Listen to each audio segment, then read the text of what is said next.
buzibu kyate baka kati nakoze ekintu nga sina tebampadde wadde na 10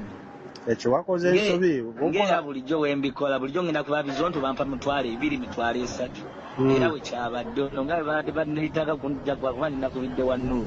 nayagala naye banzijeko gundi zaabwe interview baadde nabo tebakola ki kati yakuwaddeyo kasente wadde yakoddeko 12,000 zalo sente naawe 10,000 temuli makulu gamu olira kyenkugamba togira programu nga waliwo etambula ne mutambuusa nze nakugamba ndi munoonyi wa sente kweri saakugamba wagamba era nkimanyi naye oli mu kunoonya sente programu y'ekyankwanzi weebaawo nzo kwendi programu eri laba programu zonna zitambula ekyankwanzi etambula ate kakati ono omusajja naye omusabudde ati labayo nze nakugamba nze njagala nteekewo embeera yabe n'ebyo bye mukola nze biyamba kiyamba okulaba nti mugenda kuyingira mu buli woofiisi onkwata kyegamba nze ino buli wenjira bwe nti kiyamba ogamba nti affe tukyanywedde era n'oyo mwana tusabika tusobola gwolina engeri gy'osobola okizannya kyoli alabika mbeera ye mutagaza abayi tebajja kukola ki tusobola n'omuzza ekyo kibeera era omutavubandulira mu kino ekintu kyendi mu kukola mumanya bwe muli fanze kankubuli kubanga ekintu kakati omanyize kisobola kukola kati nga bombuulidde sikyasobola kujja mu programu yonna naye wabaawo pulaani yonna nga yakufuna siyinza kuleka kuba twatandika ffenna era tukola ffenna kubanga oyinza okugira ati ate oli yagenda eri nze nateekawo mbeera ekiwala kyabadde nga kyali kyasirika abasajja baali batujjako engalo okitegeera buganda naye buli we bidda ne biba mu mawulire w'ebiti yeeraga lwatu nti wajja kubawo n'abantu ababakwata nti muliwo bameka mugye mbatwale okitegeera kakati gwe munaddaawo nammwe ne musirika buzirisi ebintu bya gavumenti obimanyi biba byampaka tetusobola kusirika busirisi muzeeyi tukyakikugira ate we mutuuka nga nti oli sobola numuayo oli omwana ffe tumumanyi tumumanyi bulungi n'ekimusumbuwa tetumuleka programu weziri baawo nga kigundi taawo etuuse kubanga noono omuyambi wa kaboyo yankubira koosajjo nangamba yagala kunsisinkana mu kibuga wano twogeremu naye yaŋŋamba nti programu ensolo ku kizigo kweri nga sinabikola ebyo mabegakaawo programu zitambula ate kati zeeyongedde otambula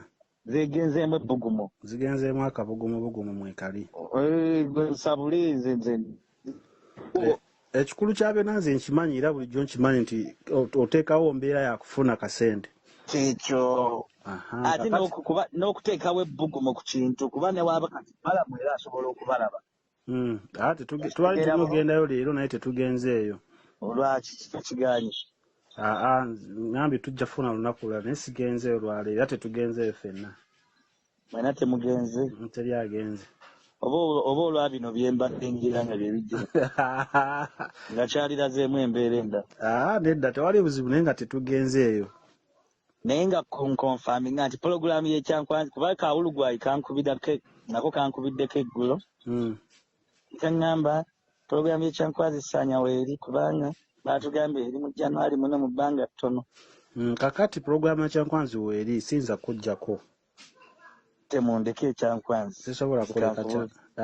muyinza okuddamu ebyo ebyokugamba nti simanyi oli yagenze mbyeri nze ndi musajja muzoganyi munoonyi wa nsimbi omumanyi siina kendina mu nsi eno nkimanyi bulungi nnyo ekyo kaakati golowooza bagenda kumpaayo kyeri nze oli just nakoze kiri ne bateekawo embeera baŋŋambye rasita ayagala kunsisinkana magere kitegeera soke tuwayeemu tewali gwe waawaanya buli wamu kasatula nga tujjawo ssente nze kyenjagala kiri ekintu ekyo nawe kibeeyo yennyini kubye paasi yonna naye nze kyesaagala musirike mubeere awo ng'abajega mulinde babategeerere butegeerezi ng'abantu abatalina mitwe tetusobola kukola ekyo omuntu asobola okukola ekintu omulala n'akola ekintu naye nga kiyambye abalala ne mukikubira ku sayidi ndala naye nga kiyamba ate ng'era mujja kukifunamu naye ng'omuntu omu yakitandise bazegera kyegamba tewali buzibu naye kakati ekyo ekyankwanzi kitambula naye kyeno wajja eno nakyo kitambula enkya tulinayo meeting naye ne Honorable Mawanda abayise naye era neggulu nabaddeko naye Honorable. Nabaddeko naye era kati nga bw'ŋŋambye akyakutegeera nno tannakusuulawo nnyo. Yagambye atya ku biriwo? Yambuuza ne kakati saanywe buzibu ki? Oli ku Ssabula TV.